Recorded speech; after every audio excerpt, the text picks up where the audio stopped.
A world of thrills, a world of drama, of capes and tights, a world where death is a revolving door.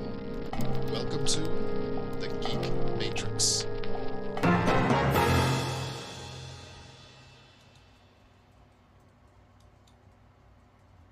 Hello. You don't know ska? Oh No God. shit. No, that's last week's joke. Sorry. Whew. Time to find a new joke. Sure, we'll think of something. Oh yeah, we'll find one for sure. Welcome everybody to the Geek Matrix DC Comics Review Show, episode number. Excuse me. It's been a while since I said the number. 45. Thank you. That was a good way to do it. I wrote it down. Right on. I feel like I haven't said the number the past few weeks, and I've just lost track of it. Right, so we are here every week talking the week's DC Comics releases and other comics included, but we will be reviewing the DC Comics, and this week that includes Justice League The Atom Project number 5, Secret 6 number 3, Poison Ivy number 33, Birds of Prey number 21, and JSA number 7. With our honorable mentions including Resurrection Man, Quantum Karma number 2, Black Canary, Best of the Best number 6, Two-Face number 6, that was the end of that run, and Batgirl number 7. Well, there's 3 characters from McFarlane I want right now: Resurrection Man, Black Canary, and Two-Face. Did they have a Two-Face? I know They do, but it looks like crap. Okay. They got a Batman 66 Two-Face. They have But yeah, but that doesn't count. Batman Forever Two-Face. The only ones that count are the McFarlane multiverse, because everything else is very theme specific. Don't they have? No, I get it. Looks like shit, but I'm trying to remember what Two-Face did they have? Was it Silver Age? Yes. Oh, okay. Yeah. Yeah. And it just doesn't look good with today's figures. Because it's a figure based on a design that's 60 years old. Right. Yeah, take that in. Silver Age at this point was 60 years ago. Ouch. Crazy. Yeah. That's Hurtful. a long time. Right? It's 2025, ladies and gents. It's holy shit. Do so. All right, so that's that. Speaking of Two-Face, did y'all get a chance to read it? Have you been reading it? I have read it. I haven't read this week's, but yeah, Two-Face has been great. I really enjoyed it. Yeah, Agreed, yeah. yeah. So it's the end of the run this week. I want to say it was a surprising ending, but it's not really a surprising ending. There's a few different ways the book could have ended, and Josh hasn't read it, so I won't give any spoilers. But I like the way it ended.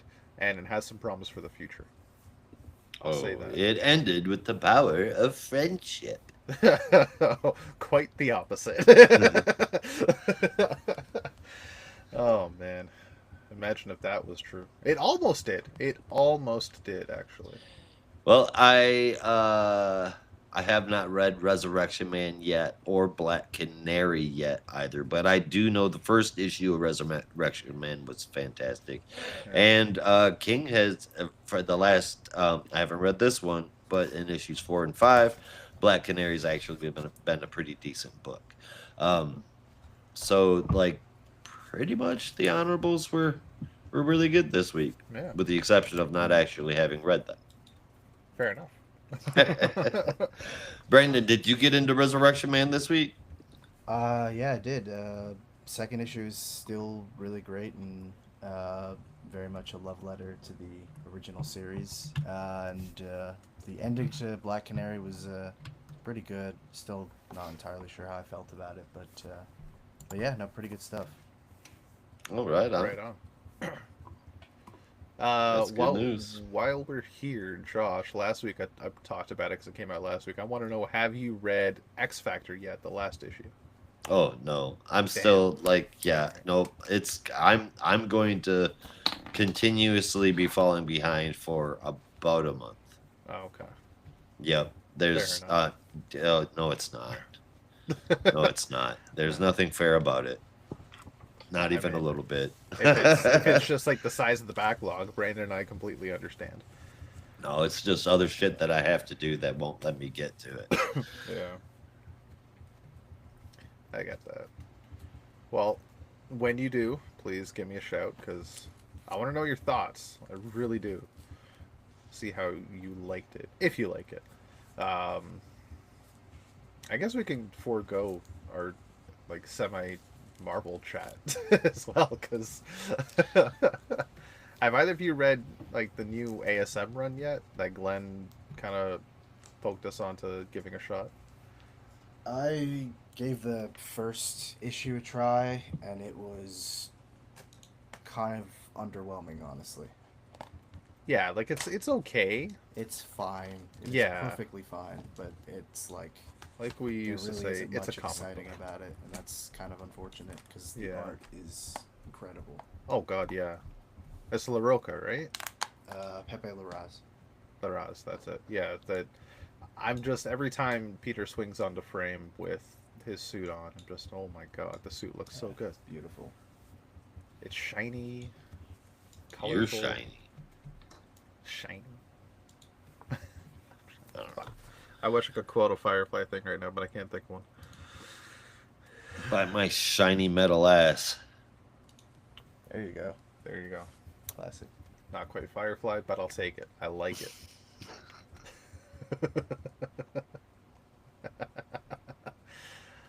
uh, All yeah, right. So if we're skipping Marvel stuff, there's just something I want to put out there, and it's really Go for it. surprising considering who it is that is the artist behind it. But I just want to say that this week we saw the ads for Superman Unlimited in the books, and I just have to say how disturbing it is.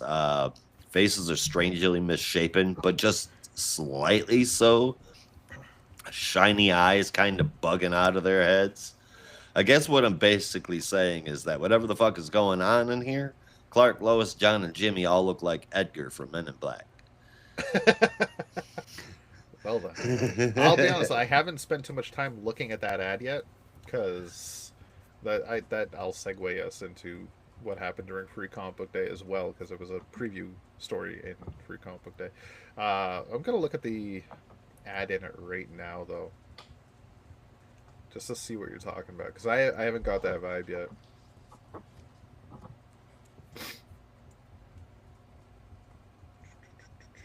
Let's see here, Superman. Oh, that's last week's books. Whoops.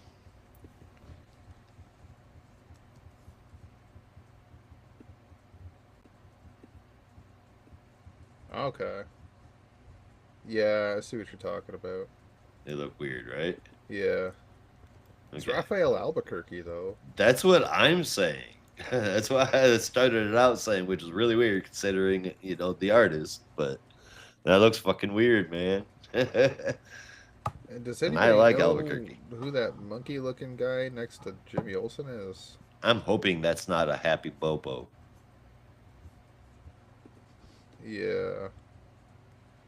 I'll be really upset if that's Bobo. I'm just And gonna... it doesn't look at all like Beppo. It could be Beppo. Doesn't look like any monkey I've ever seen before. If it's even a monkey, it could be Michael J. Fox, Teen Wolf. You never know. It's a horrifying excuse that Fortnite came up with for Chewbacca. I don't know if you've seen it or not, but you should. You're kind not of sad. selling it. I don't think I want to. Yeah, I'm not like overly thrilled about that book to like right away because it's written by Dan Slott. I'm not a huge Dan Slott fan, but we'll see.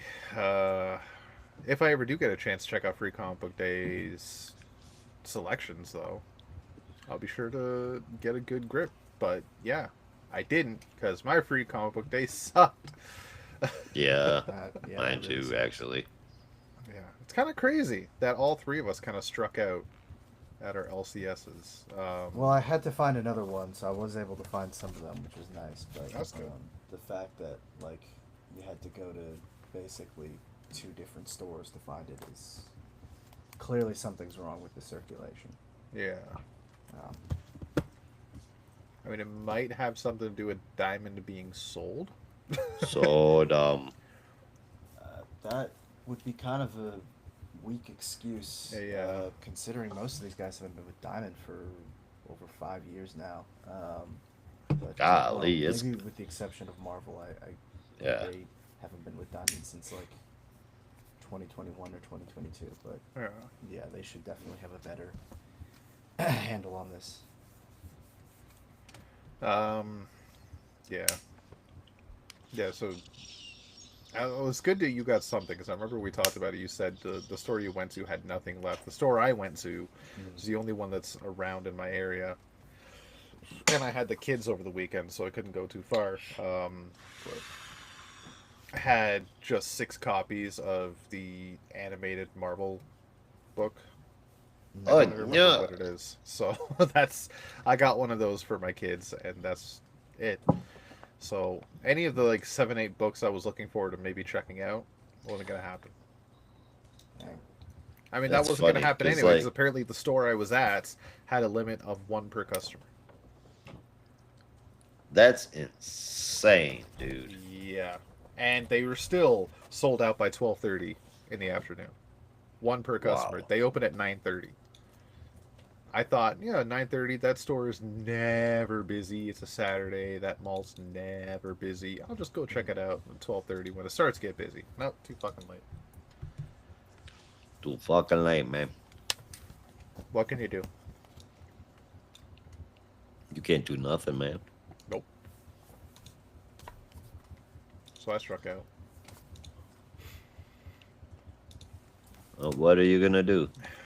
Hope Yeah. to read it one day. Yeah, there were quite a few interesting options. So I'm sorry you missed out. Yeah. Yeah, We got I Ultimate definitely wish you could have Primer, read the Energon Universe Energon Primer. one, yeah, at least, or the Godzilla one. I don't know how much you're interested in the new title, but there were some really cool previews in there. I was semi interested in that. It wasn't on my list of books to pick up, but I might have checked it out if I had the opportunity. Yeah. Apparently, there was a Power Rangers Prime preview, and I missed out on that. I don't know. There's all sorts of shit I wish I could have picked up. What was in the DC All In primer? Was that just like a recap, or was there new stuff? No, it was the Superman Unlimited preview and the Absolute Universe teaser, Oh, it I was Absolute. suppose. Oh, okay. Yeah, it didn't really reveal any new titles for the Absolute line. Just sort of a prelude of things to come, I assume. All right.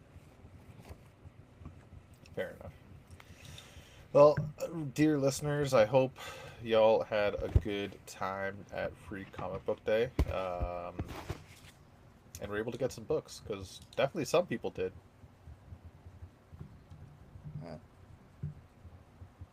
Yeah. Well, with that, I got one bit of news I want to share. Oh, I knew it.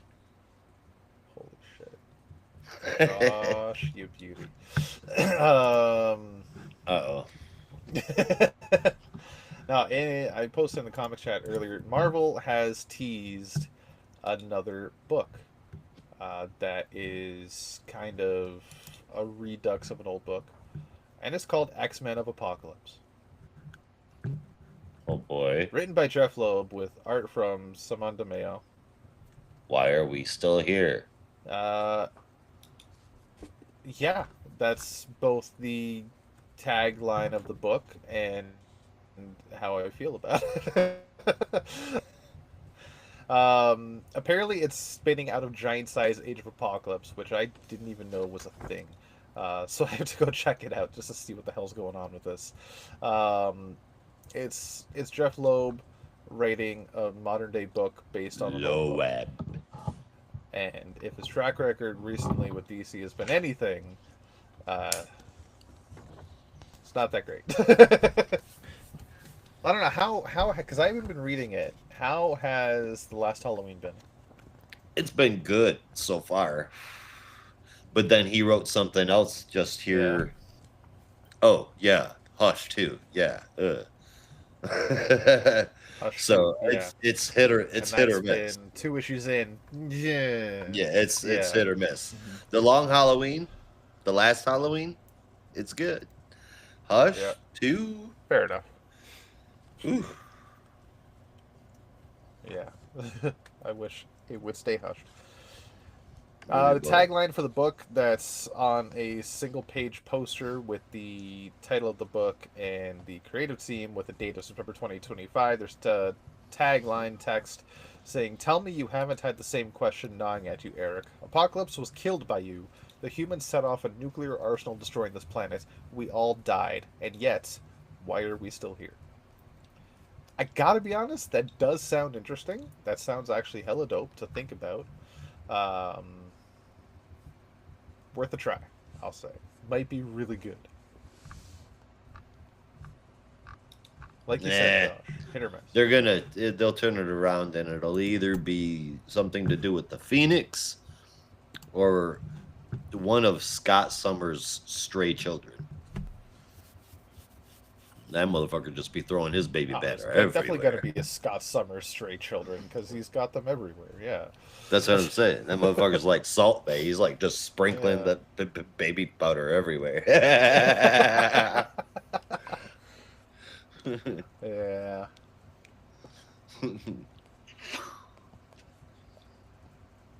No bueno. Fuck off. Pop ups. Stupid pop up ads. I gotta reinstall an ad block on this damn thing. I just saw another headline that sounds interesting, Nuh-uh. and then it disappeared on me. There's a You new love that. heist series called Cheetah and Cheshire Rob the Justice League. Sweet. I'm down for that. Right? Yeah, it actually sounds 100%. kind of like the title alone sounds good. Ooh, written by Greg Rucka with art from Nicholas Scott and colors from Annette Kwok. Letters by Trevor Sold. Terry. 6 issues, launches August 6th. Sold. Yeah. Greg Rucka writing in the Wonder Woman universe. Gimme. And it's a heist book. It's like right up his alley. Yeah. Oh my god, this preview art. Woo! Okay, I'm gonna send this to Oh. you guys right now. Yeah, no, this looks really good. All our news brought to you by AIPT.com. Not affiliated, but just want to shout them out. Yeah, no, definitely. This looks like it's gonna be something good to check out. Oh, it This definitely preview does. art has me excited. Definitely. And also not a team I'd ever really thought about. Cheshire and Cheetah. No. It's an interesting duo.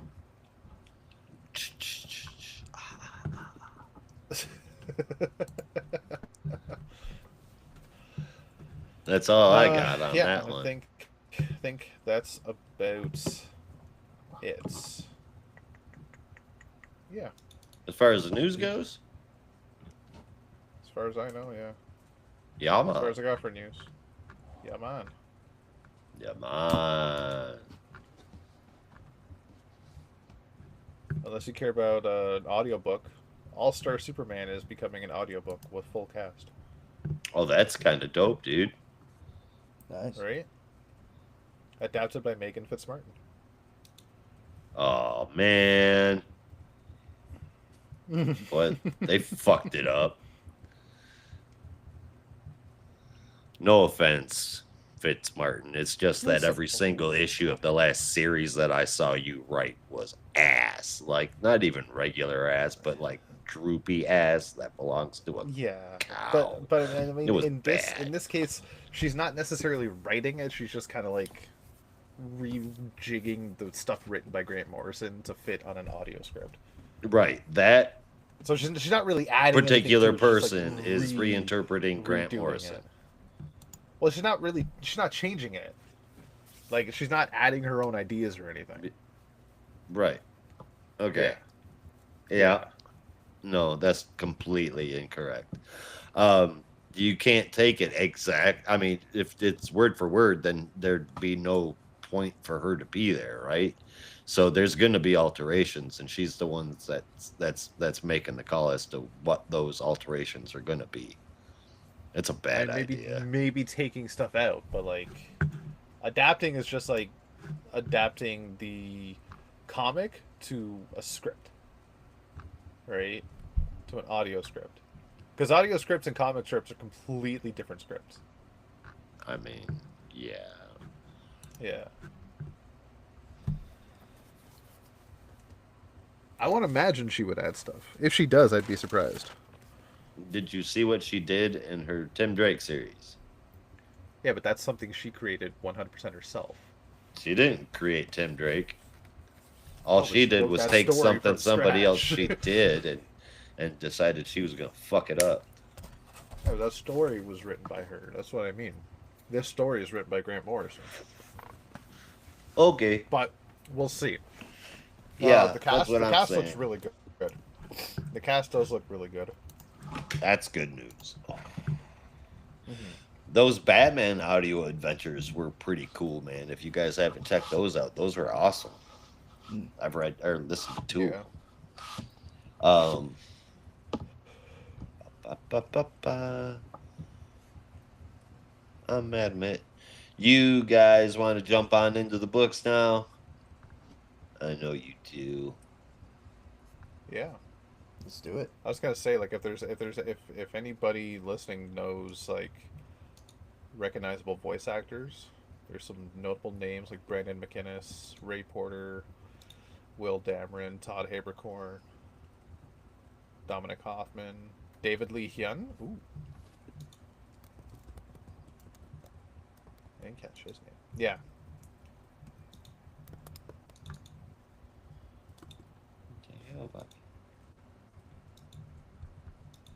Was he in Dragon Ball? Todd Habercorn? You're I believe so, filthy. yeah. I can't remember which character he played and which dub he was Gary. in. SpongeBob, Josh. Same universe, I'm telling you. I want to say he was a Piccolo at some point. That's gonna bug me. Mm. But yeah, no, I'm pretty sure he was in Dragon Ball at some point. Interesting. Hard no. Hard no. What do you mean hard no? Hard no to what? To Todd Habercorn? Android 19. Android 19. Ah, okay. Android 19. No.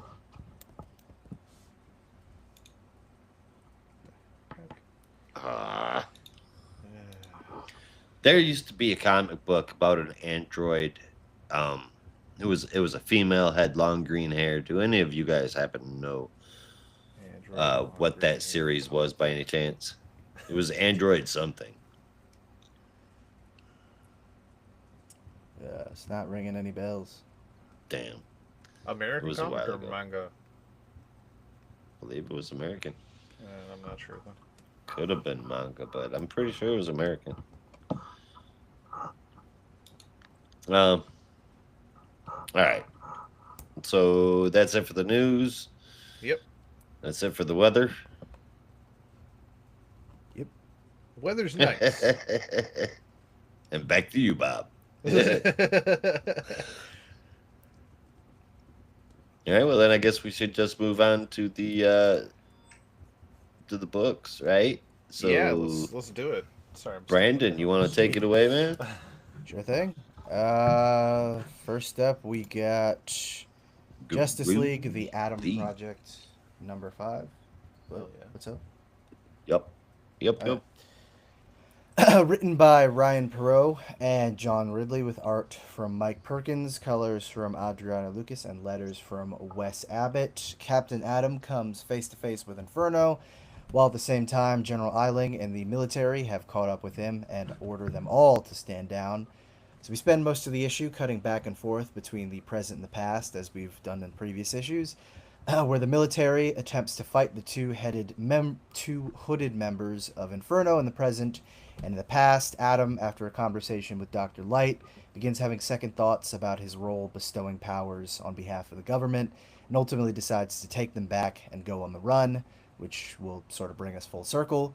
In the present day, the two members of Inferno flee the scene before the military's satellite weaponry can be unleashed, taking Adam with them, and Ray Palmer as well, who tags along on one of the hooded figure's shoulders. Adam, having had enough of being tossed around between the Justice League and the government and now Inferno, lashes out against the hooded figures only to discover that it's Lex Luthor and Sinestro who are behind the hoods of the people who brought him there. And after being incapacitated with an electrical charge and now weakened Adam, along with Ray Palmer, discovers that the hooded members of Inferno are actually the Legion of Doom, which we kind of already knew based on Justice League Unlimited number 5. So yeah, solid issue. I don't know. I got the feeling that the reveal was meant to be a little bit more dramatic, but having already read Justice League Unlimited number 5, it's not really that much of a dramatic reveal at all because we already kind of knew what to expect. But it's nice that the story is finally bringing us full circle and we get to the moment where Adam is at least at the start of his run from the Justice League and the government. So I appreciate that, but I don't know. I don't know that there's much else really to be said with this story other than, we'll see how it all shapes up. But I'm wondering what the larger ramifications will be for Captain Atom. Is he going to be a continuous part of Inferno that we'll see in the We Are Yesterday crossover? Is he going to go back to the Justice League in a in a more supporting role? Who knows? But I'm interested to see where it all lands. So I gave this one a 7.5 out of 10. Hell, he's a power bank. He's like a walking power bank. Am I understanding it correctly? Like, he can absorb any power, he can distribute them, but he also retains them, so he can give out the same power to as many people as he wants. Basically, yeah. Yeah. Fun. But I imagine if he was giving the power back to who it originally belonged to, he wouldn't have it anymore. I don't think that's the way that they worded it. Well, no, that's me. Yeah, like, that's me making an because- assumption. Eiling said in it that he can return those powers to whoever he wants as long as he also gives them to us. Yeah. But Well, if he you uses look back the word at, he uses the word return the powers. but a few So- issues ago, he was able to take in Phantom Girl and Plastic Man's powers and swap them, Mm-hmm. and he doesn't seem to have those abilities anymore. I mean, he's not using them. It doesn't mean that he can't give them back out. Yeah, that's true. That would be wild if he held on to all that power. It's like change his name to Power Bank. I'm saying. Yeah. No, Captain Captain Adam is still Bank. cool. Captain Bank. Money, money, money, money. Yeah. No. It'd be the Pink Floyd song for sure. Has there been a Captain Power? Captain Power? Yeah, I'm sure. there has to have been at some point. I mean, that's like the most generic hero name is. I've ever heard. It really is. If there's never been a Yeah. Captain Power, I would be very surprised. I'd be surprised if there isn't both Captain Power and a Power Captain. Oh, I agree, 100%. But as far as this captain that's got shit tons of power, I love the dude. I did have one problem. It was when the Atom pops big and kicks one of the Inferno right in the head, and then like nothing. They all he's like, hi-ya! And then they're like, well, that didn't work. So they just kind of stand there as they watch him. Like, the dude's even like looking back in the panel and walking away. And they're just like, well, tried. It's the only move I had, and it Yeah, failed. What do I that one do now? kick, that was it. That was the entirety of my plan.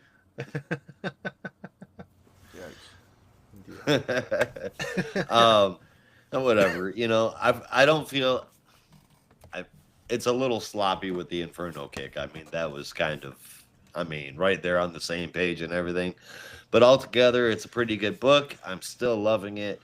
I do feel as though this is the weakest issue out of the series so far, But when it comes to a series that's been doing well, that isn't as big of a burn as it sounds. Yeah. Um, it's a bit repetitious. They didn't move it forward a whole bunch, but it's still pretty good. 7.5 out of 10.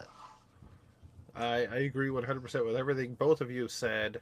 Um, I will say the Inferno reveal at this point is disappointing to see it, but at the same time, they're still trying to like keep a bit of not really surprise, but like teasing in it, because they're excuse me, they were dropping like certain words before they revealed themselves. Like what we found out to be Sinestro kept talking about fear and will, and like okay, you can kind of gather that. And both characters, you could see purple hands. Um, so I was like trying to figure out As we who's all who. know, Yeah, purple and green equal villain. exactly. um, yeah, so that was a little bit of fun, but I'm still ultimately disappointed by like this. This just feels like it didn't mesh well with the timing of the crossover. But No, I but mean, like, one issue should have been the reveal issue. yeah, Do you almost get it? Do you almost get the feeling like they're writing this assuming that some people are only reading one of the titles? probably could be. There's probably somebody out there in the world who's like, I'm not reading Justice League, but this is about the Atom, so I'll read it. And that one person will be surprised. But for Or everybody like else in the somebody's out planet, there just reading World's Finest and not reading the Atom Project part of it at all, yeah, or vice versa. yeah, I mean, I suppose. Who knows? it's it's a thing. It's a I good don't know. issue. It's a good Yeah, read. It it is a just very it's good not read. the greatest. I mean, I feel like it's getting bogged down by the continuity. A story by itself, fantastic. I don't think it needed Inferno. I think it was doing just fine without Inferno. Well, let's find out. Yeah, Yeah, but I agree. yeah. I It think it could have gone a didn't need totally that at different all. direction without having to bring in a new Legion of Doom. Yeah, But like that. It remains to be seen if this is going to lead into what's going on in the crossover, and then Captain Atom is going to be involved, and maybe Inferno is going to be part of this ongoing all-in storyline. We'll have to see. But if they're really shoehorning this in, I want it to make sense. I want it to like have like a reason and maybe a bit more staying power than just like here's a problem for them to solve and they solved it next issue. I don't want that to come out of this book.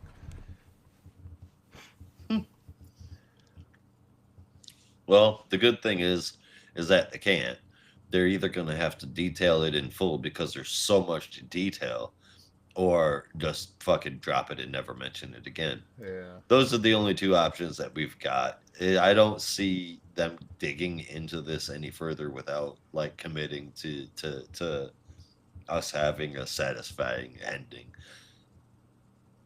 Well, that's what I God, mean. I would hope not, because it's I feel got to like this be is a like setup something book. that's big. Yeah, that's what I mean. Like, if they're shoehorning Inferno into this story, which it didn't need, I really hope Mark that Wade. would be a bigger thing, right? And it will lead into this overall story that's being built with Inferno. So the stuff with Captain Atom, the Atom Project stuff could stay here, but the stuff with Captain Atom will continue on. I mean, yeah, I need the Captain Adam stuff to keep going. Yeah, but that's what And I'm talking about. That stuff to like have a bit of staying power. This stuff with they've kidnapped Captain Atom. I don't want it to just come to a conclusion next issue. I want to see that have a purpose. Otherwise, I'm gonna be annoyed that they just shoved this story together. Um, but no, for now I'm gonna give it I'll give it a 7.5 as well. Solid. very well then. All No right. sense in keeping it a secret. Ah, Secret Six. I see what you did there. It's Secret Six number 3. We're halfway there. This is written by Nicole Maines with art from Steven Scovia, colors from Rain Burrito, and letters from Steve Wands, with the cover from Segovia and Burrito. We open Halfway up where? to 6 Ah, because it's a secret 6. It was a bad joke. Don't worry about it. I'm full of them today. Unless no. this is a limited series and I forgot. I don't know. I think it is. I don't think it is either. Wait, no, I think it is. I was just think making Yeah. a math. I was making a math joke. This Isn't every Secret Six series a 6-issue series? I thought the first one usually was no, longer. yeah.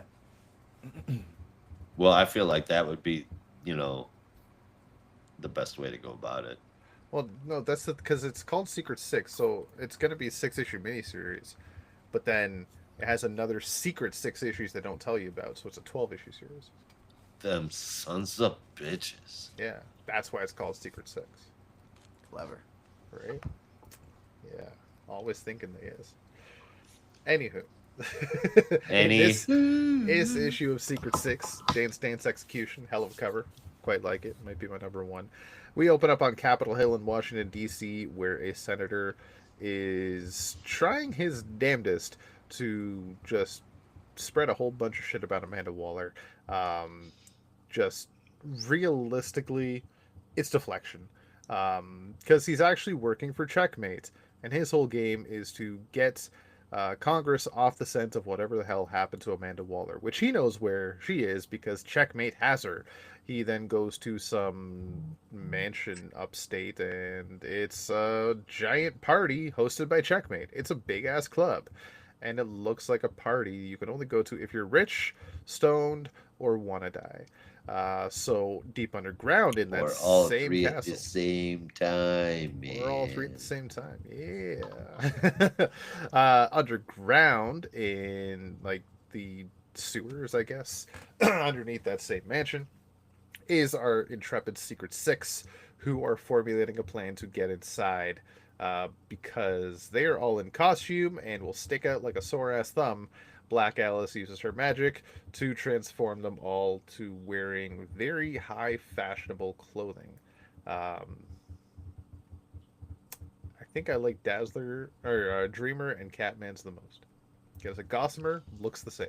I'm just gonna put it out there. Pretty much. Gossamer's costume is the same fucking thing. Pretty much. Yeah. Black Alice looks cool no matter what she's wearing. I don't care. Yeah. Yeah. Deadshot just looks weird. Yep.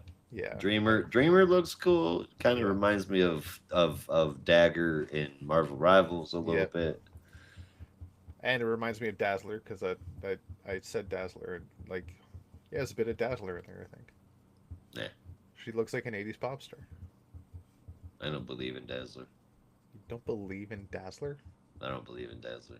Like you don't think she exists like an ROUS or It's like the show Cats. The character isn't really there.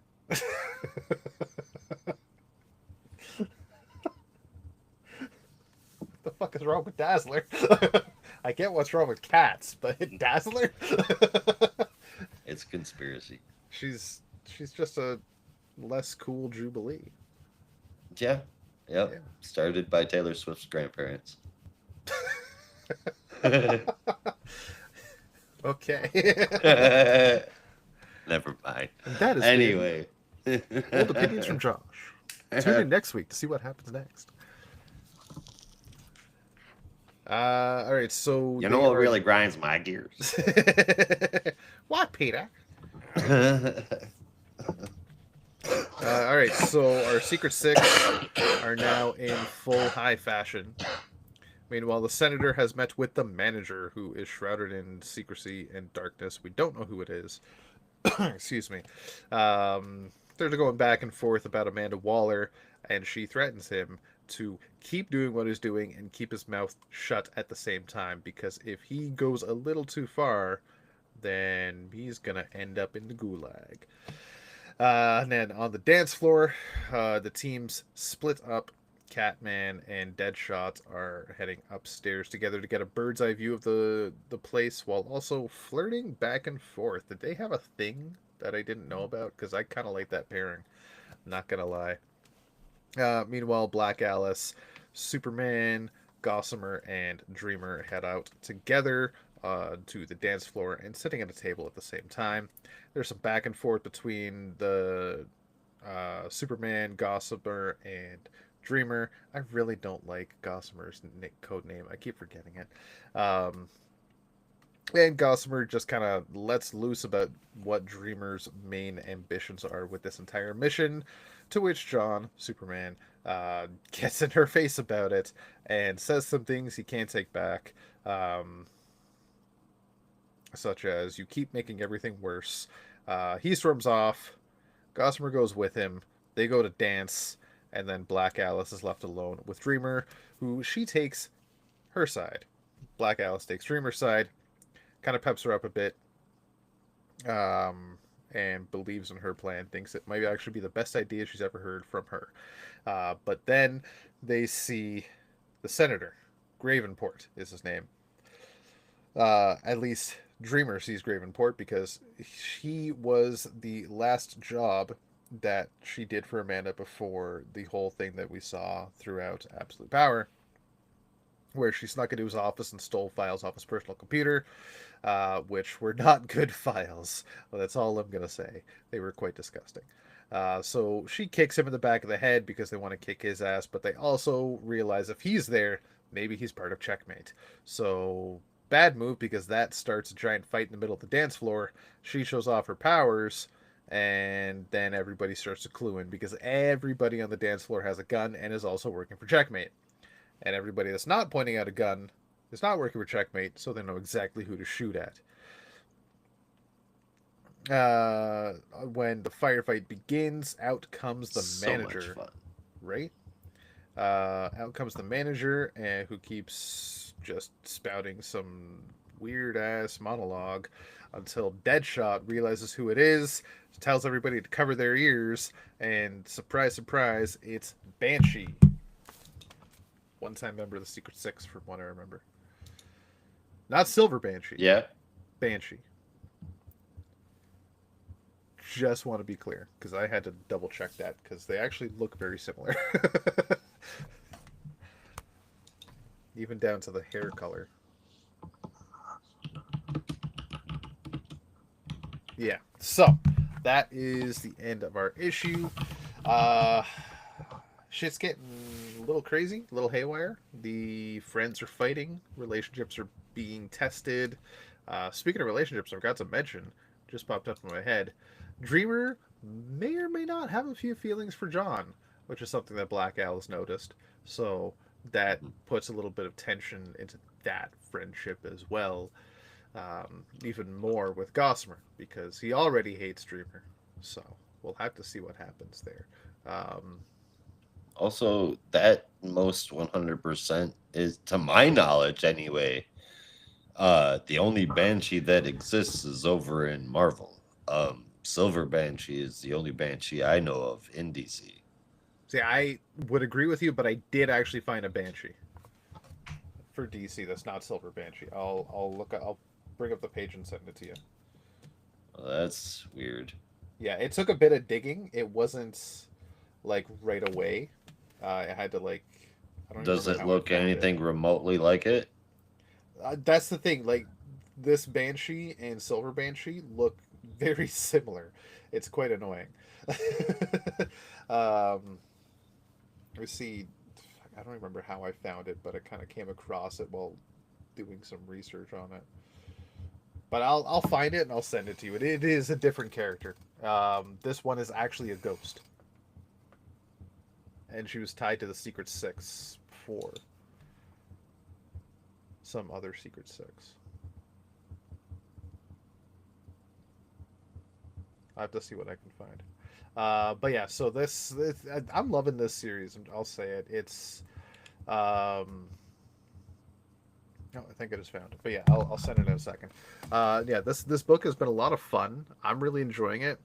It's not as like evil espionage based as the previous Secret Six books were. It has a bit more teen drama to it because there's some teenagers and drama. So it's got a different vibe to it. And if you were expecting like the old Secret Six series with like the dark times and the espionage and the secrecy and the villainy, like you're not going to get the same feel here, but I'm really enjoying it. And I love to see Dreamer's story unfold. Nicole Maines is writing, I think, a very good book in this instance, and the art is hella good too. Um, yeah, I'm giving this an 8.75.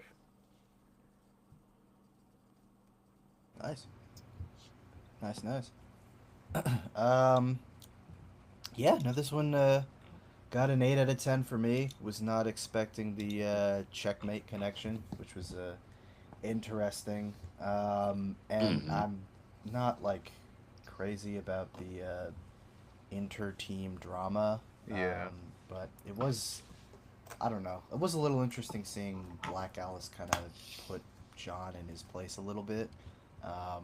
In that, like, I don't know, he's kind of on his high horse for most of it, and yes, some of them have done villainous things, but like, who is he to judge? So, yeah, I don't know. I'm interested in the story, but I'm not like in love with it yet, I guess. So Yeah. there's interesting things to it, but I don't know that I'm fully invested. So we'll see. Oh, I see the thing you sent about the other Banshee. That's interesting. Yeah. Nice. Oh, But yeah, 8 out of 10 did for that me. come through? Yeah, I just sent it. Oh, Main alias is Jeanette. Her affiliation was a Secret Six from 2009. Gail Simone creation. but I mean, okay, this chick has white hair Yeah. and wears black, Yeah. and the other one is entirely black and white. I mean, regardless, maybe it's this new one. I don't know. That seems, well, not new, but old one. That's weird. I don't She remember this. she's not at first. If you look at the second last page, the bottom left panel, she does have white skin. No, I meant regular in Silver Banshee. But anyway, I and in either case, I wish they would have clearly identified that Banshee as something, you Yeah, know. like not If silver because if banshee. this is Shaban, I mean that's really fucking weird that she's such a big part of the backstory of Metropolis right now, and Nicole Maines would just Take her. say, Yeah. you know what, nah. Yeah, like that's why I was like, this can't be right. There's got to be another character, and then I found this Jeanette, who is a banshee, and tied to Secret Six. That's why I'm like pretty convinced it is this Jeanette because she was already part of the Secret Six. Let's hope. Oh, yeah, You're probably right. Fingers crossed. hope so. Woo woo. Yeah. And Did you give your review? no, I've just been chiming in alongside of your guys's. I feel like this one felt it was a little slim. The art's great, of course. Um, I'm really impressed with the very little bit that we've got here. My score is 7 out of 10. But what I want to ask the two of you is, why don't I hear you guys talking shit about John's red and black costume when you will not leave Wally alone? Because Wally should have just red. That's why he's the Scarlet Speedster, not the He's not the red Scarlet and Speedster. black He's flat. Speedster. That was flat. That was Barry. It's a monarcher. It goes It's with all also the the Crimson flashes. Comet. So Yeah. And wasn't He's- Jay Garrick also called the Scarlet Speedster? he was. Yeah. So there, Josh. Yeah. Lawyer. It's just the title that comes with the Flash mantle. But, Yeah. I mean, this All is right, like he's it's still. like a What is your defense for attacking that, but not this? That well, looks this nothing is- like this a is like Superman a costume. undercover costume. Yeah, This is it's like a little a Met undercover Gala type thing. It espionage. wouldn't go into This is an gala undercover cop. And also, he needs a different costume from his father. Yeah. Wally doesn't need a different costume from himself. Definitely undercover. Nobody's gonna know that that is Superboy. but it's black, so it blends in. With what? The shadows. I mean, it's not the suit is black. The fucking crest is silver with gold as a background. Oh, it's silver.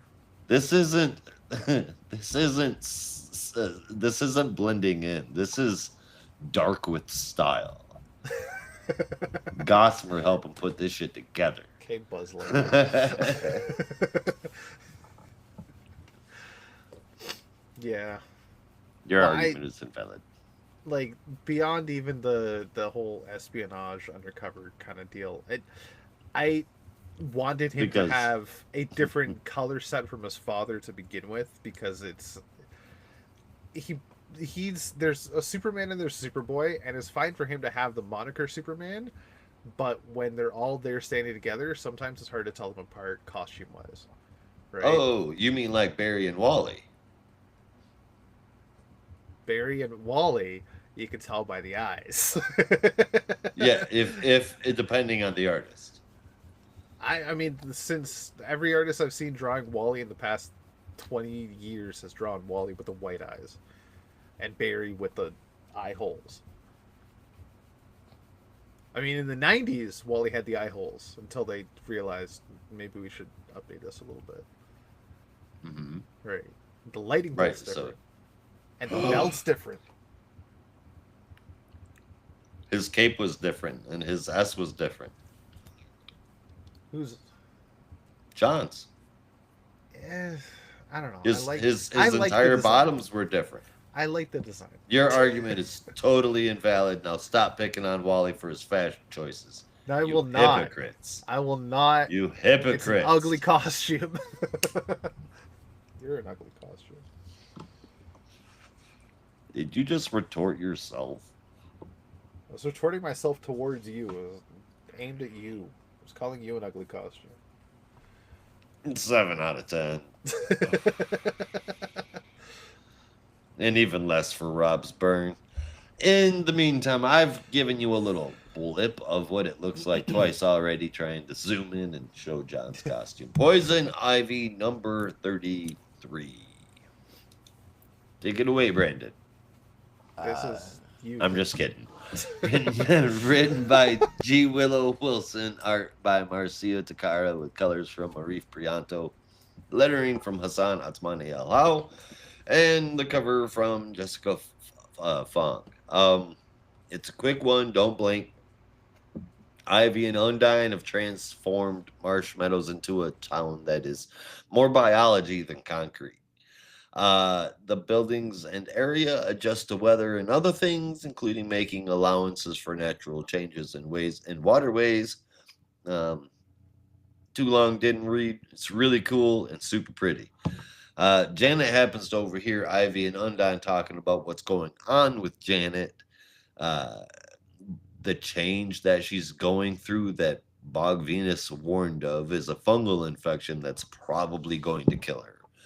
Um, Ivy wants to find out how to help before she tells Janet, and Janet happened to have been awake when they were talking. She's got enough. She goes and tells Bog Venus that town is what's hiding Ivy. So fix that. She'll have nowhere to go. I guess that's what happened. Because a couple helicopters and a lot of dudes in black gear with a lot of guns show up, and that's the wrap. I don't trust Bog Venus. I'm not saying that I trust Xylon. I don't know, but I definitely don't trust Bog Venus. Ivy and Undyne just they don't know that Janet has betrayed them yet. While Ivy saddles up to take on the SWAT team in front of her, she sends Janet and Undyne to go get the Green Knights for backup. The shit has hit the fan, and it was then sliced, diced, and chopped. What happens next? What happens when Ivy finds out that Janet betrayed her? How will she take it? What's going to happen with Marshview now? Now that it's known, can it go back to being hidden? Because that would suck that they made a utopia and it's over. And they not even a single night they get to spend there. Yeah. Just that would blow. This book is so damn good. It's been one long story, 33 chapters. and the damn chapters are just too short. That's my complaint. This book could and should be 30 to 35 pages apiece. Could be easily, but anyway, seeing what Undyne has become under his clothes was cool. Uh, Giving him that little bit of that old rogue bit where he can't touch anybody but a certain one or two. Is Janet gonna die? Get powers? Get mutated? Go back to go back to normal? Which one? Maybe a couple. I'm still sitting here wondering what's gonna go on with the underlying story of Ivy uniting the gray and the green. Um, what will that mean for Ivy, and what will it mean for the Parliaments? There's so much that's going on in this book. Oh my god, it's driving me crazy. I wish I was friends with Wilson so that she would just tell me what was going to happen. Right. I'd still read it, I promise. Anyway, really solid issue, 8.5 out of 10. It has been a hell of a run. Um, and this issue is no different. It really, like, we rave about this every month. We've been raving about it for 33 months straight. Maybe give or take 1 or 2 months Wow. when it might have been off. Um, name any other book. 2 months. Yeah. Name any other book that can get that kind of treatment. 33 straight issues of awesomeness. Like, fuck, man. Just, if you're not reading it, go and read it. The trades are out. I already bought my copy of the first one. I'm gonna get more. I'm gonna, like, force my wife to read it. Like, strap her to the couch and put it in her hands. Read this fucking book. It's really good. And my kids are older. I'm gonna force them to do it too. Okay, not force. That sounds bad. All right. I will strongly suggest. I don't want child services coming after me. Okay. CBA. Bribe. You can bribe them. I can without bribe going them. to jail. That's a good idea. Yeah, they will be bribed to read this book, and they will love it. Mm-hmm. Yeah, because there's nothing to not love. It's such a good book. Yeah, Bog Venus, and what was the other one? The from the gray. Yeah, Xylon. Xylon. Yeah, I don't trust either one of them either. Xylon. Yeah, I don't trust either one of them either. But at the same time, just like, what if they're both trustworthy? Like, it's. I don't know. I don't trust Bog at all. Yeah. I'm slow on the fence on Xylon. They're avatars. They're forces of nature. They don't have the same emotional capacity that the humans do. So a whole idea of trust might be beyond them.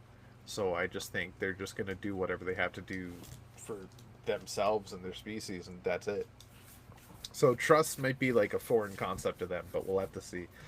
I don't think we can trust either one of them, no. If that makes sense. This is getting a 9. 9 woo woo. Yeah. 8.5 out of 10 for me. I don't have too much else to add other than I hope Janet walks out of this alive one way or another. It would be unfortunate for her to die from a fungus or, the wrath of poison ivy, which I hope doesn't happen. But yeah, hopefully Janet is able to survive this. Yeah. She's been like easily the second best character in the series, so I hate to see her go. Yep, I'm right there with you. And what do you guys think? Do you think this is just artistic play here on the cover? Or are we going to see Janet become some sort of an avatar of some sort? I mean, that ultimately depends on what Xylon and Bog Venus really want done. Because if she's dying of that fungal infection, right? Perhaps she could be saved by Xylon. Right. And become the avatar of the fungus. Yeah. While Ivy remains being the avatar of the green, and instead of it being in one person, they can just work together.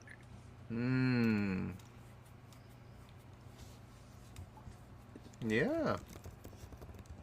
I dig that, actually. Yeah, that's really cool. The one downside to this whole design that we have with Janet on the cover. It's full of flowers, not a single bit of mushroom here.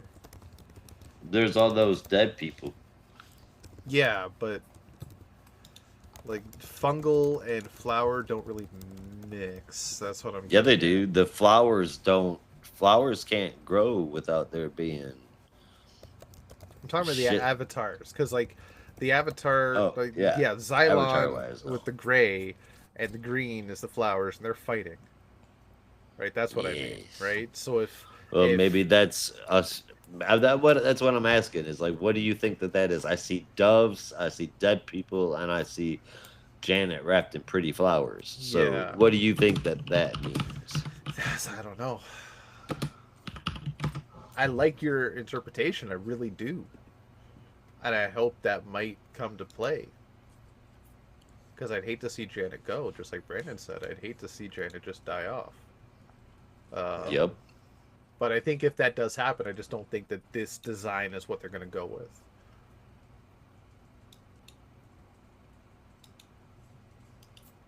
That yeah. Unless she's an amalgamation of the two herself. It's not necessarily like she's the fungus envoy and then she's partnering with Poison Ivy. Maybe she is the catalyst of in one being of combining the two forces. So she even becomes like more important than Poison Ivy. Even. That would be something. She gets relegated up from not relegated. She gets like Glenn's got some crazy takes. powered up from like B side character to full on deity. Deity. I was gonna say deity. What the? Deity. Oh yeah, I knew what you meant. Deity. Deity. Yeah, like yeah. I mean, basically, essentially, Ivy is, and to a point, Undyne as well. Levi, they all are. Swamp Thing. To a Yeah, to a point, they kind of are elementals, gods. Whatever. exactly. Brandon, who's there?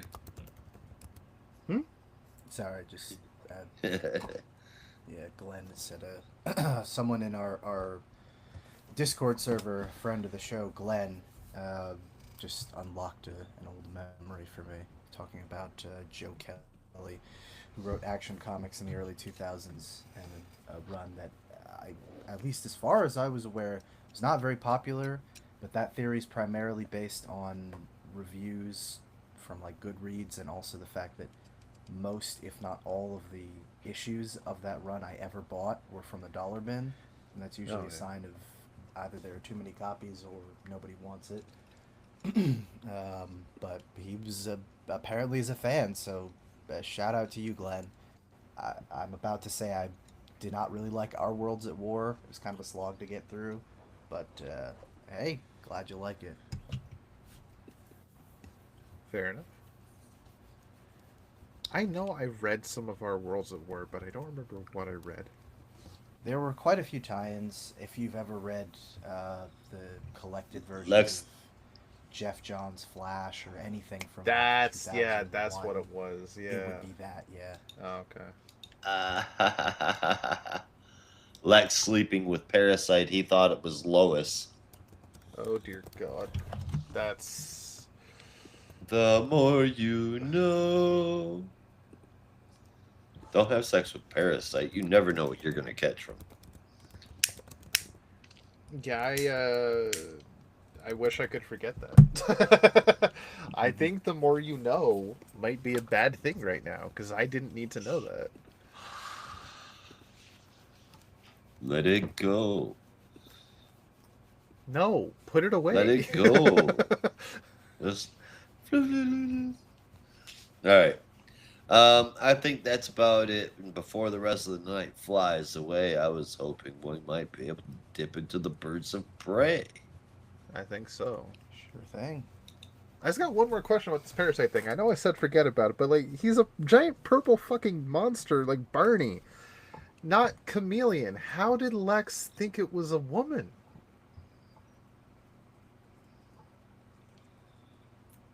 I'm I'm not asking because I sure. don't want to read the story.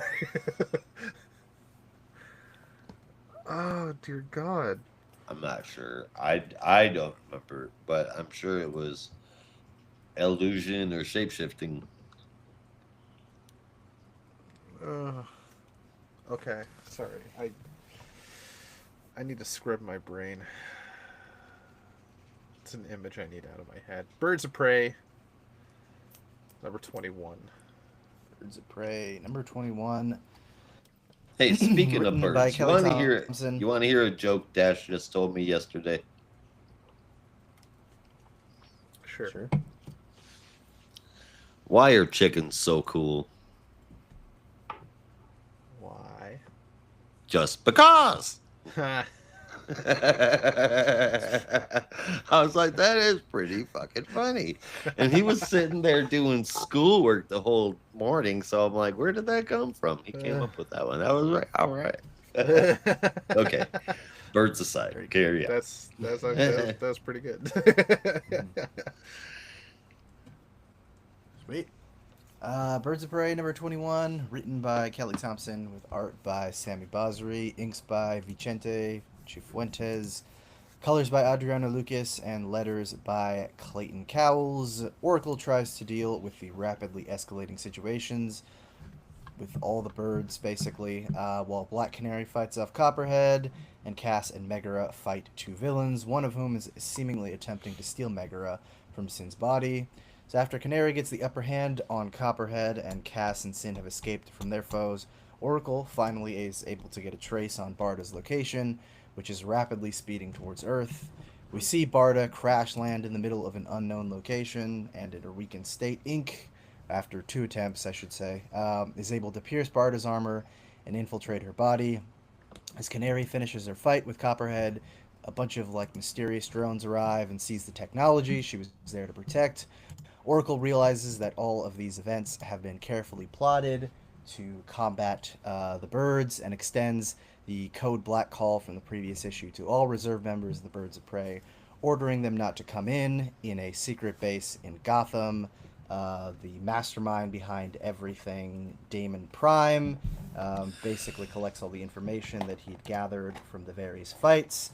And as he's taking stock of their next plans, Ink arrives at that moment, having possessed Barda's body, which is pretty freaky. But yeah, this is a very sinister arc. Really feels like, for as much as we've seen the birds kind of succeed in very dire situations, everything's just kind of falling apart for them. And it makes you wonder how they're going to overcome this with their biggest heavy hitter totally out of their control, and everyone just kind of frazzled and not really sure what to do, because this mastermind has been able to predict everything that the birds might do. So yeah, I don't know. It leaves me wondering, is this going to be like a complete dismantling of this iteration of the birds? They're going to put together a new team after this arc wraps up. Basically everyone that we've come to know so far is scrapped and is replaced for someone else. Who knows? That's just a kind of wild theory, but it really does feel like this is the end of this team if they're not able to overcome whoever this Damon Prime guy is. So exciting, a bit nerve wracking, especially with Barda, but exciting, and I'm definitely I want to know what the hell happens next, and hopefully everyone's able to come out alive. So I gave this one an 8.25 out of 10. What about you, Rob? What about you? Oh, I thought you'd go first. I really liked it. There was something I meant to write down after that I thought about. I have to write down what I wrote down, and I can't remember what it is. It was something that was nagging at me. Oh yeah, no, that's what. Yeah, so I love how this issue was laid out. The only thing is, it feels like the bits with Cass and Sin are jumping around.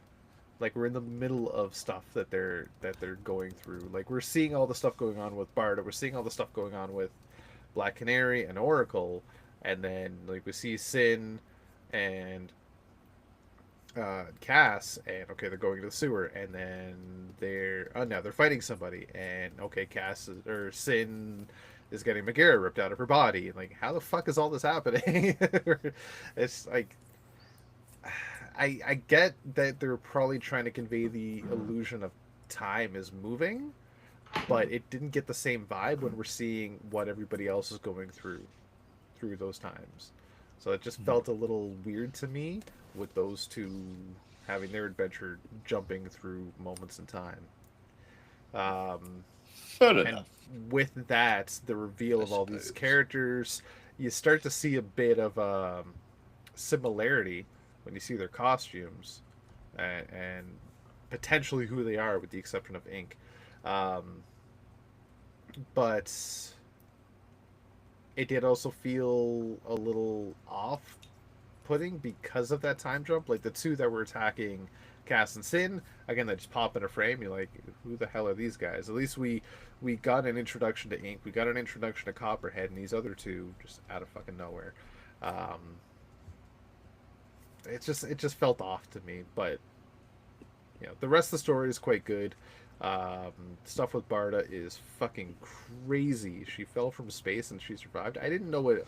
I get she's a new god, but holy shit, I didn't think that was possible for even a new god. Yeah, I mean, But apparently so. durable. Yeah, I guess. pretty durable. Yeah. I mean, And thinking now- about Orion, Yeah. just Orion alone. Yeah, but Orion's like a beast. I get, Barda is too, I guess. Like, I don't imagine Light Ray or Mr. Miracle to experience that and survive.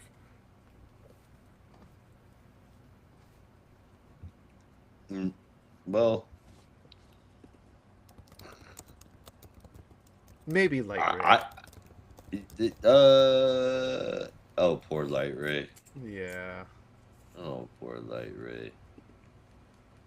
That's something. I wish I was here for that review of New Gods, because I wanted to bring up, maybe, just maybe, this is going to bring us back to Grant Morrison's Superman and the Authority, and we'll finally get something to Light Ray is.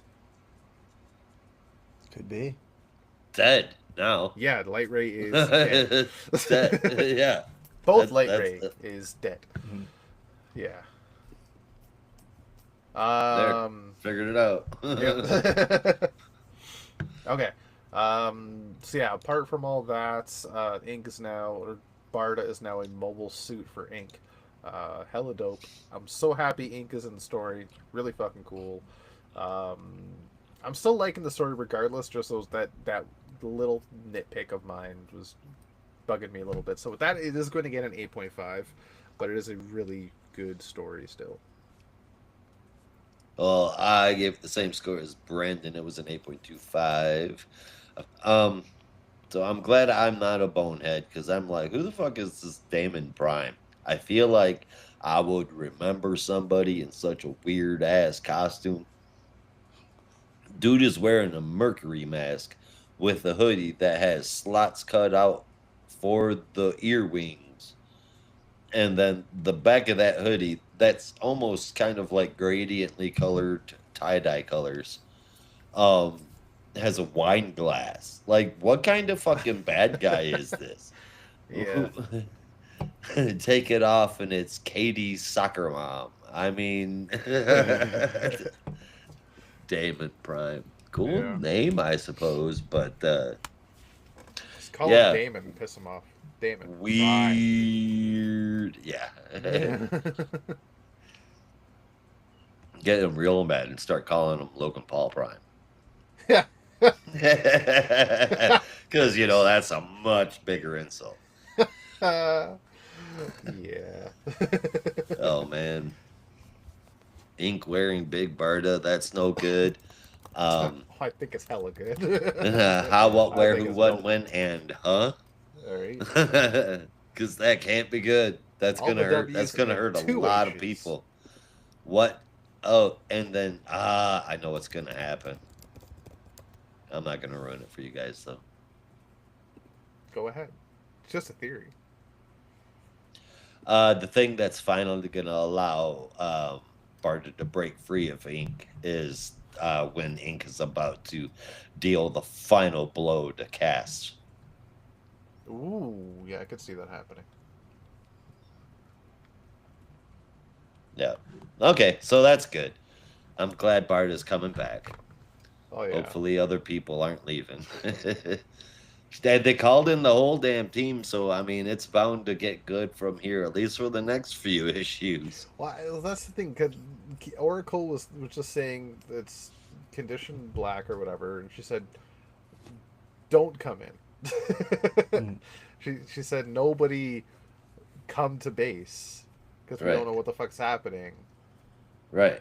But then Zealot was like fat chance of that, so we're at least gonna see Zealot. And you think that the rest of them are just gonna ignore it, huh? I think they're gonna follow orders. I don't. It, right. Okay. That sounds just like Savage. That sounds just like Onyx. That sounds just like Zealot. That sounds just like Harley for sure. That's Harley's just clueless. She was having a batch. She's like, "What the fuck is this?" She has no How clue high what's is even 8 happening. again? Yeah, But man, art is fantastic, story is fantastic, and continues to do all of the characters in it justice. Um, I've loved the whole series. Birds of Prey is probably the closest thing to Poison Ivy as you can get as far as solid and repetitious, just good shit. yeah, This issue continues that. Like I said, 8.25 out of 10. For sure. hell yeah, hell Birds, they've been given justice to those characters. yep. And that'll lead us into our Kapow. last book, The Funeral of One Ted Grant, in JSA number 7. I can't believe it's actually here. That's crazy fucking cover. Honestly, crazy fucking Yeah. cover. Yeah. Okay. Yeah, so this is Valhalla, one issue story. Written by Jeff Lemire with art from Rafael De La Torre. Colors from Luis Guerrero and letter from Steve Wands with a cover from Jorge Fornes, which you see before you, and honestly is quite a dope ass cover. So we open up on the funeral of Ted Grant, aka Wildcat. Uh, Jay Garrick is giving the eulogy, while you see in the seats are all sorts of superheroes in costume, with the exception of 2 people: his son Tommy and Yolanda. Actually, there are other people, but I don't know who they are. But we know those two. Yolanda refuses to be in costume because she feels she has failed Ted. And after the funeral and during the reception, her and Power Girl have a little talk about why she's not in costume. She does reveal to Paige that she doesn't feel she's done the Wildcat name justice after everything that happened with Cobra. She messed up and she's failed Ted. Paige tries to reassure her that Ted would not want her to give it up, but she's just done. She goes over to Tommy and says, "It's yours. I don't want it anymore." Tommy says, "Look, I had that whole discussion with my dad. It's not me. I tried it. It's not for me."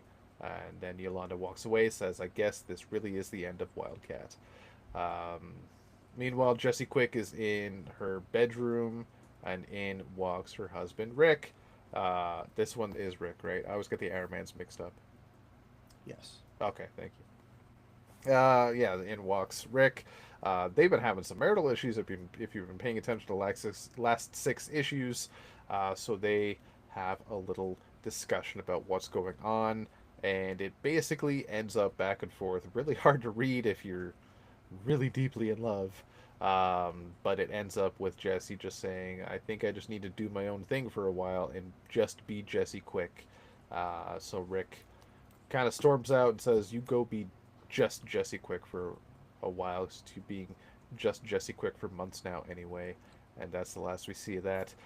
Sandy and Jade are having their own discussion about what's going on with the JSA and the current mission at hand. what the hell they're going to do. They find Khalid with, um, oh my god, so many names. God, Jakeem, who's still in a hospital bed. He's lost the helmet of fate, and he is kind of lost as well. And he just feels that he failed Ted also, and that if he hadn't lost the helmet, maybe he could have saved Ted. He could save Jakeem too, and he could save everybody. Uh, Mr. Terrific, Obsidian, Jay Garrick, and Alan Scott get asked by Batman, Superman, and Wonder Woman to have a brief little meeting where the trio decide they want to offer the services of the Justice League to help out with whatever the JSA need, since what's been going on has paid a heavy price. With some of their members are missing, shit's going haywire, and Wildcat dead. They figured they would step in and lend a hand, but the JSA refused that help, with most of the members maybe getting a little too heated, but Alan coming in with cooler heads and saying, "This is our team, our family, it's about us, and we're going to do what it takes to finish it. We need to handle this ourselves." And that's where that ends for now. We then head over to Hell, where Hawkman and Hawkgirl are still there alongside Kid Eternity. They've been wandering around for a while before Kid Eternity notices someone off in the distance. A portal opens up and she runs into it, leaving Hawkman and Hawkgirl behind. And she runs through that portal where she sees this person she saw. It turns out to be Ted Grant.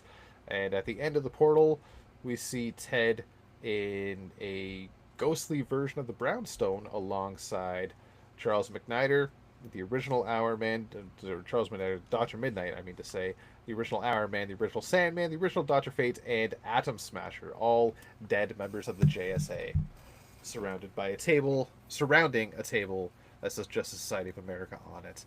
And that's where our issue ends. We now have a ghost Justice Society of America. And correct me if I'm wrong, but I think that's dope as hell. That even in the afterlife, these members of the JSA still adhere to justice. Um, and work together in full costume. I think that's really cool. So this death of Wildcat is not for nothing. There's definitely some more at play here.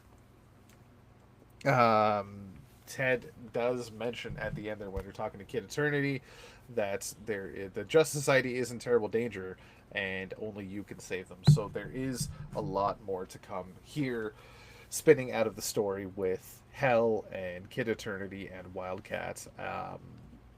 I don't want to see Ted die, but if that's the purposes of the story, that's the purposes of the story. What I ultimately don't want is for a Wildcat to not exist, period. So I hope Yolanda can snap out of this funk. I get what she did was rough, but I think the JSA needs a Wildcat. With everything else going on, it's just heavy shit, man. It's a lot of emotion and drama in this issue. It's a lot of heavy stuff, a lot of complicated situations. There was no action in this issue at all, and there didn't need to be. I think it was a perfect read. I think it was beautifully written. The art was really, really, really good. I really enjoyed it as like a send-off issue, if you will, for Ted Grant. As a single issue story, just bridging story arcs, perfect. I'm giving this a 9. Right on. I gave JSA an 8.5 out of 10. Not really fighting each other. There was movement to the story. Art that I liked throughout the whole thing. Caught me off guard with the Justice Society Ghost Edition, and I feel as though they handled a Wildcat is Dead issue perfectly. Um, I think it was a real good time. You know, Yeah. no offense, Ted, but I think it was a good time. I think it was a good book. And man, Lemire, Jesus, you can write them. Right? Yeah, that's it for me. Yeah. Brandon, the JSA I, yeah, aficionado. I gave this an 8 out of 10. Uh-oh. Mostly, I probably would have given it a little bit of a lower score because I didn't really love this issue until maybe the last couple pages, and then I was like, oh yeah, I'm definitely back in because that's one hell of a way to lead into the next issue. But my hope was that with the death of Ted, might be able to bring, the JSA together. Like, hey, we've been at odds for a while. One team has been in hell. One team has been on Earth trying to figure out what to do. Like, this is the time we really need to work together. But they kind of didn't, and that was, I feel like, maybe not the right turn. It could take an interesting turn story wise. Maybe there's more to be said of these people going off on their own and trying to figure some stuff out. But I feel like for a book called JSA, you need that sense of unity, especially in such a time of tragedy. And I mean, one thing that just really bugged me in particular was the way that the Justice League treated the JSA, especially given everything that they'd been through in recent events with absolute power and everything. It just felt like they were taking such an abrasive tack that you normally wouldn't see the Justice League do, given how much respect that they have. But likewise, the JSA, Obsidian, I guess makes sense because this may be the Shadow Thief Obsidian. I'm not really sure, but Alan just being like kind of all up in Batman's face really rubbed me the wrong way because in the moments in the past where Batman has overstepped and has been kind of an asshole, Jay is usually the one who's like, "All right, everyone settle down. Like let's just be calm about this because at the end of the day, it's more important that we work together." But his Yeah. whole line about like if it weren't for the JSA, the Justice League wouldn't even exist. Like I can't even imagine him saying something like that. It just sounds so, I don't know, almost like self-important. And Jay is not that kind of guy. At least not the way that I've interpreted him to be. So, yeah, just I wasn't very happy with some of the way that people were characterized in this issue. But I'm hoping that maybe this is a byproduct of the grand Injustice Society plot that seemingly has everyone's emotions all over the place. That could be Cope, I don't know, but we'll see. I don't know. I'm still in it for the story, and I think for the most part, it's done a good job of keeping me entertained with where the story is going. But I think in this issue in particular, the characters just really rub me the wrong way. Well, all right then. I guess that brings us to the end of the books. Yeah. That It definitely does. Yeah. And I know you guys know what that means. The biggest sticker. Wow, it's That's been a a long throwback. time. Yeah, no, we haven't done that in Oh, a few that's years. nasty. Um, yeah, Yeah, top it's three top and three. our favorites, man. Yeah. Uh, my top three: third place, Birds of Prey; second place, JSA; and number one, Poison Ivy. Um, yeah. My favorite moment is gonna be the explanation in the Atom Project that their exponential metabolism is why all superheroes have 8 packs. Yeah, yeah, that I was thought good. that was That was absolutely really good.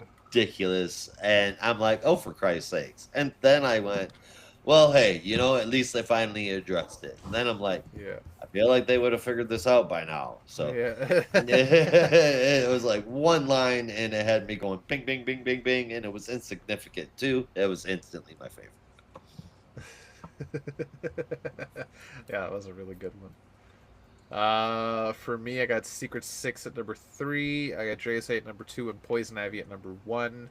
Favorite moment for me is going to come from Secret Six when Black Alice decked the crew out in sweet ass threads because that was really cool to see. Especially after the Met Gala just happened too. It was like perfectly timed. Definitely. Black Alice is cool as hell. I've been saying it forever. I'm glad somebody is finally doing something with them. Thank you, Nicole Maines. Thank you.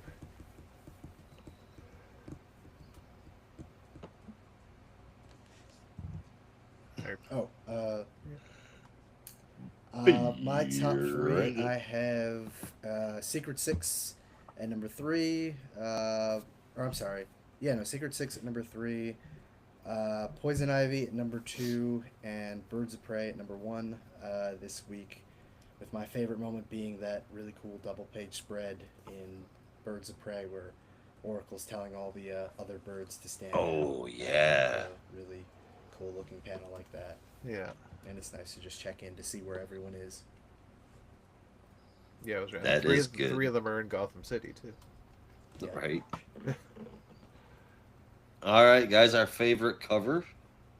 Let's take a look at them again one more Yeah. time, shall we? Ted That's Grant beautiful. with JSA, Birds of Prey, Poison Ivy, Secret Six. There's no A. And the Atom Project. Was that Honestly, right? I think Yep. they're all really good covers in their own way. Uh, some are better than others, I will say Poison Ivy and JSA kind of stand out for me. Hmm. Uh, but just for the emotion of it all and what it means, I'm gonna go with JSA number 7. I mean, there's a couple different great looking. Oops, forgot to turn the ringer off. Great looking covers that are here. I would like this cover if they didn't give Captain Atom a fucking bobblehead and baby hands. Oh God, yeah. It's like, what the fuck happened to what did they do to Captain Atom there? Everything else looks fine, and then they're like, we're gonna fuck him up. Um, the rest of them are all great, but Yeah. I think I'm probably gonna go with JSA as well. What about you, Brandon? I think I'll go with Birds of Prey this week. So, also a really cool one. And I don't Yeah. remember who the artist was in that cover. I think it might be Annie Wu. But yeah, really great stuff. Really great stuff. The water is. I think the way that they did the reflection is awesome. Yeah. I'm gonna Yeah. give a shout out to one cover that was on the honorable mentions because it really, really was something else. Yeah. I was hoping you'd pick that one. That one That was awesome. is so insane. Yeah. I mean, Two Face crawling out from inside of his head. I mean, that's just. How do you even think of that? How do you design this image? Like that's whoever drew I, that is fucking great. I think it probably involved mushrooms. Had to. It had to. Hopefully, nothing harder.